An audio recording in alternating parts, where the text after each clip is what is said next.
And I'll stop ranting because this is gonna go on forever. Blah, blah, blah.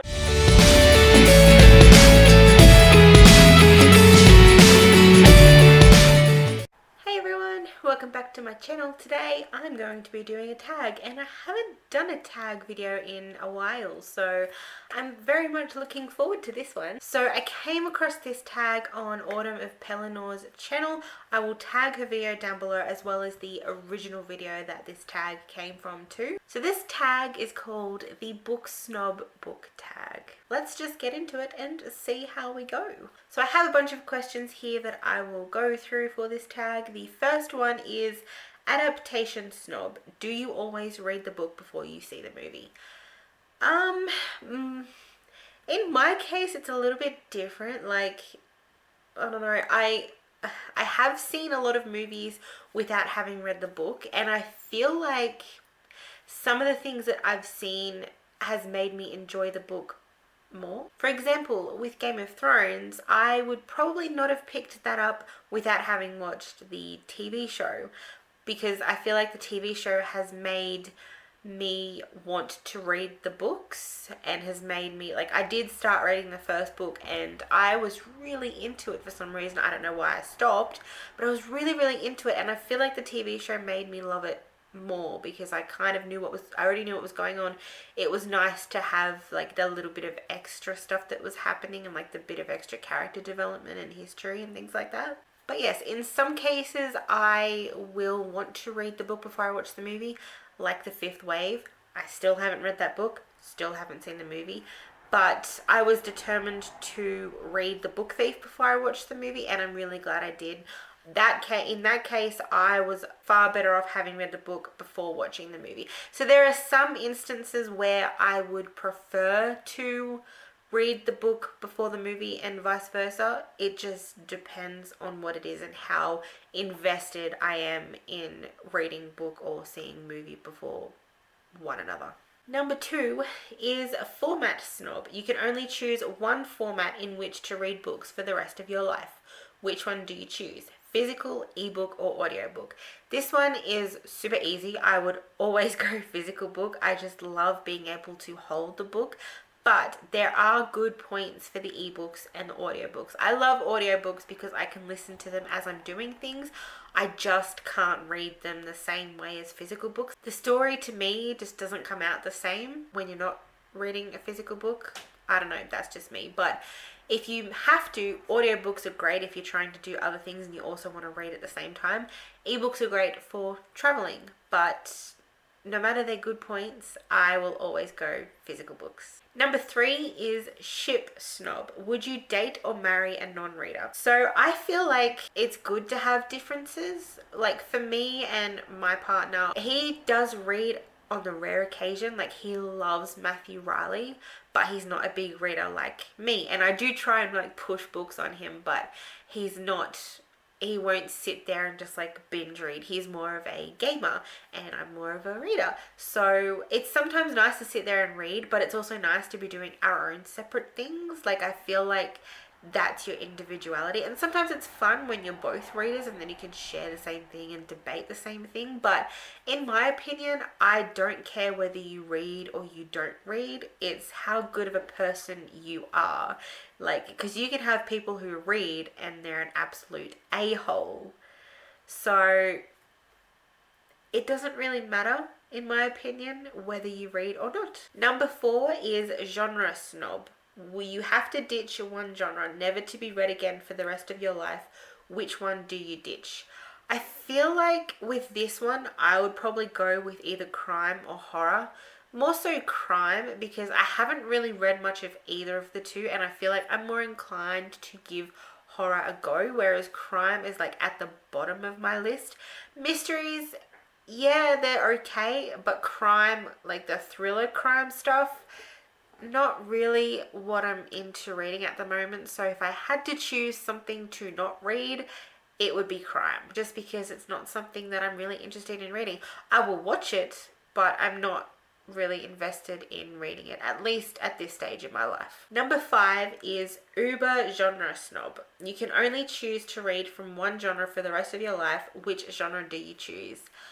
I would have to go with historical fiction because I love historical fiction. I feel like with that genre, you can also incorporate a lot of other genres as well, like subgenres. So, like with historical fiction, you can have, there's romance in it, there can be fantasy in there as well. There can be a lot of different elements to historical fiction, and I feel like that's the genre that I get the most enjoyment out of. I don't know, I love it. I love everything about historical fiction, and I would not ever give that up. Number 6 is community snob. Which genre do you think receives the most snobbery from the bookish community? I feel like I'm inclined to agree with Autumn of Pelinor's answer as well, because she mentioned erotica, which I feel like a lot of people look down on erotica or smut or anything like that because they just see it as old lady books, I think is what they put it down to. The same with like 50 Shades, which I'm not a fan of 50 Shades, but she's obviously done something right to get the amount of popularity from it that she has. But yes, people do really look down on those books. Like, you're not going to pull out Mills and Boon while you're riding on the bus, are you? Because people will just give you a funny look. Even one of my co-workers thinks it's funny with one of my other co-workers because she listens and reads a lot of smut, and he just kind of, like, in a way, he sort of makes fun of it or makes you feel stupid for liking that. I don't know. But yes, I feel like erotica or smut, like, people look down on you and think that you're stupid because that's all that you can read. I also feel it's the same with reading like YA or middle grade books as well, especially because at my local bookstore, so the YA and middle grade and sort of kids book section is right down the back. So as you walk in the shop, you have to go all the way down the back. And I will browse like every section of the bookstore before I go down there usually. But sometimes like I want to head straight down there because I know there's a book there that I want to get, and I'll go straight down there. But I always feel like as soon as I start walking down there, I get judged for going down there. Like, oh, look at you heading straight to the young adult novels.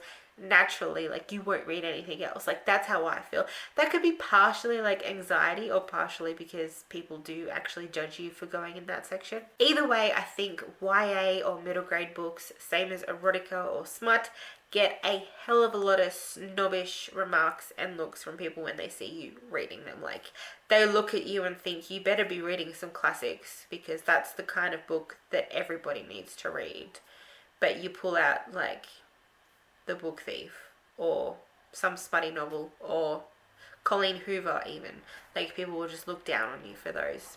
And really, I think if you want to read anything, just read what interests you. It doesn't matter what genre it is, what the story is about. If it has love triangles, like if you want to pull out Twilight or The Mortal Instruments or something like that and you've never read them before, if you want to pull them out, go nuts. Like, everyone should be allowed to read whatever they want without being judged. That's just what I reckon. And number 7 is snobbery recipient. Have you ever been snubbed for something that you have been reading or for reading in general? I guess that sort of counts with the last answer that I had when I walk into the bookshop and I feel like I'm being judged for going straight to the young adult section. I don't really think anybody has blatantly come out and made fun of me for reading a certain book or reading in general. I do remember back in high school when I started reading Twilight and House of Night books, people did look at me funny and think it was hilarious that I was reading such weird novels and vampire books and whatever. The only other thing is my family, right? My family would judge me for reading as though I'm sitting there on my phone and not interacting with people. They feel like I should be interacting and conversing with everybody at all times of the day, every time.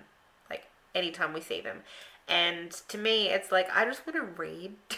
I just want to sit here in peace and quiet and read because that's my downtime. Like, that's what I like doing. And if I like doing that, then I will do it. But yes, they sort of snub me in that respect. You know, we'll be sitting at the dinner table, someone will pull out their phone, I'll pull out my book, and then I'll get in trouble for reading, but the person on their phone won't get in trouble for being on their phone. And it's the same with like when I get asked, oh, what do you want for your birthday or what do you want for Christmas? And I say, okay, books or a gift card to buy books. And they just scoff at me and say, oh, you don't need any more books. And it's just like, well, that's what I want. But yeah, so I feel like, yes, in that respect, I do get judged from my family. As much as I love them, I do get judged from them for reading because they're not readers. They're more like very social, outgoing people, and I'm not. I would prefer to sit and read. Like, and they know that, but they still judge me for wanting to read. Like, I should be interacting and drinking and talking, and I really don't want to be part of that atmosphere. Like, that's not comfortable for me. But other than that, not so much. And I'll stop ranting because this is going to go on forever. But anyway, guys, that is the Book Snob book tag. I tag anybody who wants to do this tag because it's a lot of fun, and I like hearing everybody else's opinions and answers and thoughts on these specific questions and anything related to books. So if you want to do the tag, feel free to do so. And yes, let me know what you think of my answers and if we probably have any in common. And I will talk to you guys in the next video. Don't forget to like, comment, subscribe, the usual stuff. And I will see you next time.